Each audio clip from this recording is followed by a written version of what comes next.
అలానే విశేషరావు శతకోటి దరిద్రాలకు అనంత కోటి ఐడియాలు ఉంటాయి. ఇది పెద్దలు చెప్పేటువంటి సామెత. అనంత కోటి ఉపాయాలని దేనికి? శతకోటి దరిద్రాలు కంట.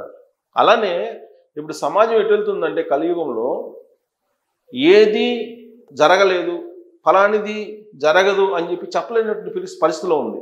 తాజాగా నంద్యాలలో వెలుగు చూసినటువంటి ఇష్యూని కనుక చూస్తే పిల్లల్ని కని అమ్మేసేటువంటి దాన్ని వృత్తిగా పెట్టుకున్నారు. సహజంగా పిల్లల్ని విక్రయిస్తుంటారు. అది చాలా సందర్భాల్లో మనం చూసాం. ప్రత్యేకించి తండాల్లో ఆడపిల్లలు పుడితే ఆడపిల్లల్ని అమ్మేస్తూ ఉంటారు. అది సహజంగా మనం న్యూస్లో చూస్తూ ఉంటాం. కానీ కుటీర పరిశ్రమగా పిల్లల్ని కని అమ్మడాన్ని మనం చూసాం. ఎక్కడన్నా కుటీర పరిశ్రమగా చేసుకుని బిజినెస్ చేయడాన్ని. కానీ నంద్యాలలో అలాంటి దృష్టాంతం ఒకటి బయటపడింది. మరి దీన్ని మనం కలియుగ వింత అని చెప్పి అందామా, లేదంటే విపరీతమైనటువంటి పోకడలు సమాజంలో అని చెప్పి అందామా? ఇలాంటివి విన్న తర్వాత అసలు సమాజంలో ఏం జరుగుతుంది అనేది ఒక పెద్ద ప్రశ్న. అంటే ధనం కోసం ఏదైనా చెయ్యొచ్చు, డబ్బు కోసం ఏదైనా చేయొచ్చు అనేటువంటి ఒక ఆలోచనతో ఎక్కువ మంది ఇప్పుడు వచ్చేస్తున్నారు. దానికి కారణం ఏంటంటే అంతరాలు, ఆర్థిక అంతరాలు పెరిగిపోవటం. ఈ ఆర్థిక అంతరాలు పెరిగిపోవడంతో బతకగలమా బతకలేమా, ఏ పని చేసుకొని బతకాలి అనేది కూడా క్లారిటీ లేనటువంటి సిచ్యువేషన్ వచ్చేస్తుంది.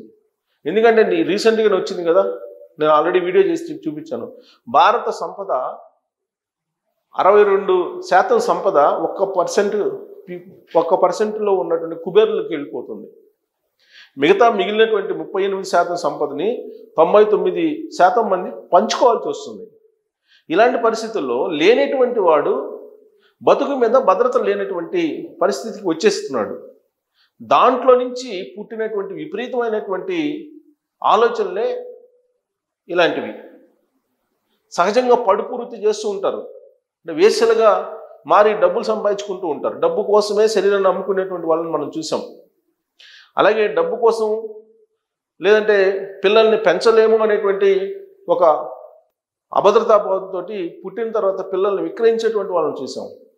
కానీ పెళ్లి కానిటువంటి ఆడపిల్లల్ని వాళ్ళని పెట్టుబడిగా పెట్టి పిల్లల్ని పుట్టించి వాళ్ళని అమ్మడం అనేది ఒక వస్తువుని ఉత్పత్తి చేసి ఆ వస్తువుని అమ్మినట్టుగా కనిపిస్తుంది. అంటే ఇప్పుడు మన కంప్యూటరో లేదంటే ఒక ఫ్రిడ్జో లేదంటే ఒక కెమెరానో ఏదో ఒక వస్తువుని తయారు చేసి కంపెనీలు వాళ్ళు అమ్ముతుంటారు. కార్లు తయారు చేసి కార్లు అమ్ముతుంటారు. అలాగే కొంతమంది యువతుల్ని ఎంపిక చేసుకొని వాళ్ళ ద్వారా పిల్లలు పుట్టించి విక్రయించేదాన్ని ఒక కుటీర పరిశ్రమగా చేసుకోవడం అనేది వింతల్లోకి వింత. ఇది నేను అప్పుడెప్పుడో ఒక నవల చదివాను, నాకు ఆ నవల పేరు గుర్తు రావట్లేదు.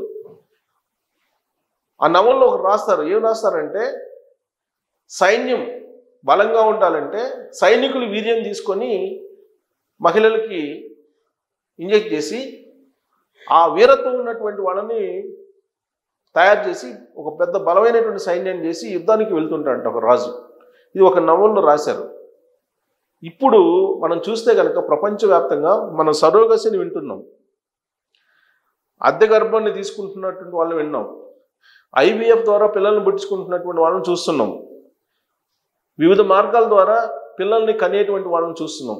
ఎందుకంటే పిల్లలు లేనిటువంటి వాళ్ళు సంతాన లేమి కారణంగా అనేక ఇబ్బందులు పడుతూ కొన్ని లక్షల రూపాయలు ఖర్చు పెట్టుకొని వాళ్ళు పిల్లల కోసం రకరకాల ప్రయత్నాలు చేస్తూ ఉంటారు. దాంట్లో సక్సెస్ రేటు 50కి మించి ఉండదు. అయినప్పటికీ కూడా వాళ్ళు ప్రయత్నాలు చేస్తూనే ఉంటారు.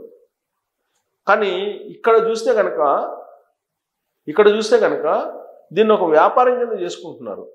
ఈ ఆలోచన మరి ఎవరు చేశారు అని అంటే ఆ పిల్ల తల్లే చేయటం అనేది ఇంకా విచిత్రం. దీనికి సంబంధించిన న్యూస్ చదివిన తర్వాత ఖచ్చితంగా మీ దృష్టికి లేదంటే మీకు తెలియచేయాలనే ఉద్దేశంతో ఈ వీడియోని నేను చేస్తున్నాను. దీనికి సంబంధించినటువంటి న్యూస్ ఇది. పెళ్లి కాకుండానే పిల్లలు విక్రయం, ఇది న్యూస్.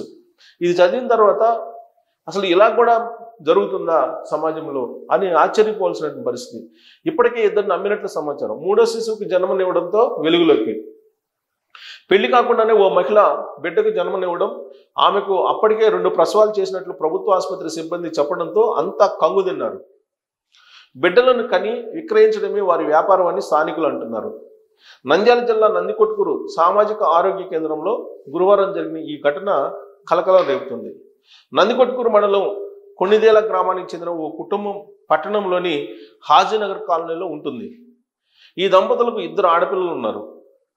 చిన్న కుమార్తెకు వివాహం కాలేదు. ఆమె గురువారం ఇంట్లో ఆడబిడ్డకు జన్మనిచ్చింది. శిశువు ఆరోగ్యం బాగాలేకపోవడంతో బాలింత సోదరి నందికొట్కూరు సామాజిక ఆరోగ్య కేంద్రానికి తీసుకువచ్చింది. వైద్యులు శిశువుని హీట్ థెరపీ యూనిట్లోకి ఉంచారు. అనంతరం బాలింత సోదరి అక్కడి నుంచి వెళ్ళిపోయింది. దీంతో వైద్యులు, సిబ్బంది, పోలీసులకు, ఐసిడిఎస్ సిబ్బందికి సమాచారం ఇచ్చారు. వారు శిశువును నంద్యాలలోని కేర్ సెంటర్కు తరలించారు. అనంతరం శిశువు తల్లి కుటుంబ సభ్యులతో కలిసి ఆసుపత్రికి వచ్చింది. ఆ మహిళను గుర్తించిన వైద్యులు, సిబ్బంది గతంలో ఆమెకు 2 ప్రసవాలు చేసినట్టు తెలిపారు. ఆసుపత్రి సిబ్బంది పోలీసులకు, ఐసిడిఎస్ సిబ్బందికి సమాచారం ఇచ్చారు. సమాచారం ఇవ్వడంతో శిశువు తల్లి, కుటుంబ సభ్యులు అక్కడి నుంచి పారిపోయారు, జారుకున్నారు. ఇదే ఆ కుటుంబ వ్యాపారమా? గతంలో ఆ మహిళ 2 బిడ్డలకు జన్మనివ్వగా కుటుంబ సభ్యులు విక్రయించారని, తాజాగా 3వ బిడ్డకు జన్మనిచ్చిందని స్థానికులు తెలిపారు. దీంతో పిల్లలను కని విక్రయించడమే ఆ కుటుంబ సభ్యుల వ్యాపారంగా ఉన్నట్లు తెలుస్తుంది. గత 2 ప్రసవాలు కూడా ప్రభుత్వ ఆసుపత్రిలో చేయించారని, ఆరోగ్యశ్రీ వర్తింపచేయాలని మహిళ తల్లిదండ్రులు తమతో వాగ్వాదానికి దిగినట్లు ఆసుపత్రి సిబ్బంది తెలిపారు. వివాహం అయితేనే వర్తిస్తుందని చెప్పడంతో అక్కడి నుంచి వెళ్ళిపోయినట్లు వెల్లడించారు. ఇది న్యూస్, వైరల్ అవుతున్నటువంటి న్యూస్. నందికొట్కూరులో కుటుంబం ఉంది. ఆ కుటుంబంలో ఉండేటువంటి వాళ్ళకి 2 ఆడపిల్లలు ఉన్నారు. ఒక అమ్మాయికి మ్యారేజ్ అయిపోయింది, ఇంకొక అమ్మాయి ఉంది. ఆ అమ్మాయి ఇప్పటికే 2 ప్రసవాలు చేసుకున్నారు అక్కడ ఉండే ప్రభుత్వ ఆసుపత్రిలో. ఈ 2 ప్రసవాలు అయిన తర్వాత 3వ ప్రసవానికి వచ్చింది. 3వ ప్రసవానికి వస్తే పుట్టినటువంటి శిశువుకి హెల్త్ బాగాలేకపోతే హీట్ థెరపీ పెట్టారు. హీట్ థెరపీ పెట్టిన తర్వాత అక్కడ ఉండేటువంటి ఉద్యోగులు ఎవరైతే ప్రభుత్వ ఆసుపత్రులు ఉన్నారో వాళ్ళు గుర్తించారు, ఈ అమ్మాయి ఇంతకు ముందు 2 సార్లు వచ్చింది కదా, భర్త పేరు చెప్పలేదు, 3వ శిశువుని ఆమె డెలివరీ అయింది, 3వ శిశువుకి, మరి అసలు ఈ కథ ఏంది అని చెప్పి ఐసిడిఎస్ సిబ్బందికి, అంటే వాళ్ళు అంగన్వాడీలు వీళ్ళు ఉంటారు కదా, వాళ్ళు ఈ బాలింతలకి అనేక రకాల పౌష్టికాహారాన్ని అందజేస్తూ ఉంటారు. గ్రామాల్లో పౌష్టికాహారాన్ని అందజేస్తూ ఉంటారు. అలాగే ఇప్పుడు మనకి తెలంగాణలో అయితే కేసీఆర్ కిట్ ఉండేది అంతకుముందు, అలాగే ఆంధ్రప్రదేశ్లో కూడా ఉంది చంద్రన్న కిట్ అని. సో బాలింతలకి ప్రత్యేకమైనటువంటి కొన్ని సదుపాయాలు, కొన్ని గిఫ్ట్లు ఉన్నాయి, ప్రభుత్వాలు ఇస్తూ ఉన్నాయి.